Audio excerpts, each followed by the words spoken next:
Student, धारा विद्युत में अगला हमारा टॉपिक है विद्युत धारा तथा अनुगमन वेग में संबंध। हमको विद्युत धारा I तथा अनुगमन वेग Vd जो हम लोग पिछले लेक्चर में पढ़े हैं उनके बीच में संबंध भी उत्पन्न करना है।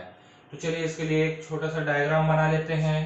एक हम लोग चालक ले लेते हैं। चालक जो है उसको यहाँ पर हम लोग बेलनाकार ले लेते हैं और मान लेते हैं कि इस चालक के अनुप्रस्थ काट का क्षेत्रफल जो है वो है A और इस चालक का लंबाई है L। इस चालक के एक सिरे पर बैटरी के धन सिरे को जोड़ देते हैं और दूसरे सिरे पर बैटरी के ऋण सिरे को जोड़ दिया जाता है। तो अब होगा क्या, जो विद्युत धारा है, विद्युत धारा प्लस से माइनस की ओर प्रवाहित होना शुरू करेगा और जो इलेक्ट्रॉन्स हैं, जो इस चालक के अंदर मुक्त इलेक्ट्रॉन है, जिनके चलने के कारण इस चालक में विद्युत धारा का प्रवाह संभव होता है। क्योंकि आप जानते हैं कि किसी भी चालक में जब तक धारावाहक नहीं होगा तो विद्युत धारा भी प्रवाहित नहीं होता है। तो जो ये इलेक्ट्रॉन है, सारे के सारे इलेक्ट्रॉन माइनस से चलेंगे प्लस की ओर और अनुगमन हो रहा है इलेक्ट्रॉनों का, इसीलिए विद्युत धारा I प्रवाहित हो रहा है। ये हो गया आपका डायग्राम। अब मान लेते हैं कि ये जो चालक है इसके एकांक आयतन में उपस्थित इलेक्ट्रॉनों की संख्या n है। तो यहां पर लिख लेते हैं n बराबर एकांक आयतन में उपस्थित इलेक्ट्रॉनों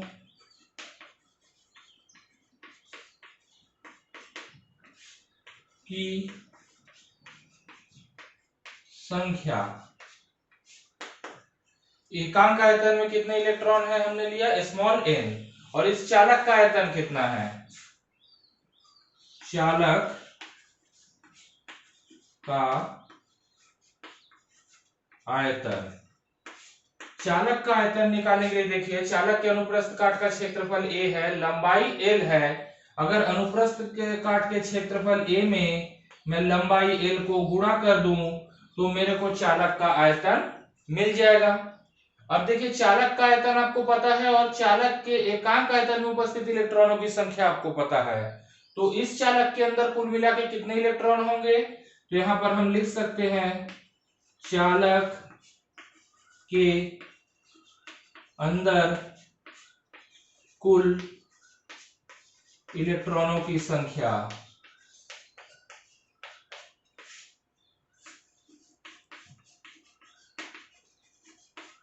एकांक इलेक्ट्रॉन में जितने, एकांक आयतन में जितने इलेक्ट्रॉन हैं उसको लिखिए, इसमें आयतन को गुणा कर दीजिए तो आपको पता चल जाएगा कि चालक के अंदर कुल कितना इलेक्ट्रॉन है।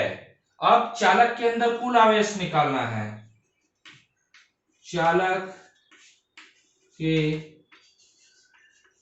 अंदर कुल आवेश, इसको Q से प्रदर्शित करते हैं। अब देखिए, आपने पहले अध्याय में पढ़ा है आवेश का क्वांटीकरण। वहां से आपने क्या पढ़ा है, किसी चालक में उपस्थित कुल आवेश एक इलेक्ट्रॉन पर उपस्थित आवेश का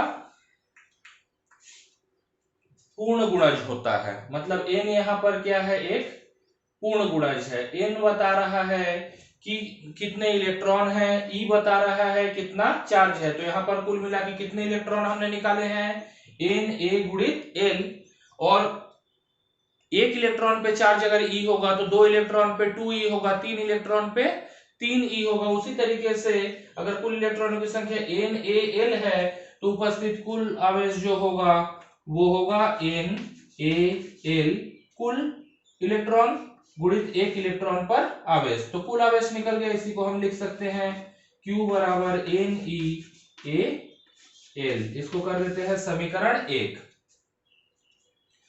अब इलेक्ट्रॉन जो इस चालक के अंदर चल रहे हैं उसका अधिकतम औसत वेग जो होगा उसी को हम अनुगमन वेग बोलते हैं। और अनुगमन वेग जो होता है, वेग होता है Vd। अनुगमन वेग को हम Vd से प्रदर्शित करते हैं। और वेग बराबर क्या होता है, यहां पर लेते हैं दूरी बटा समय।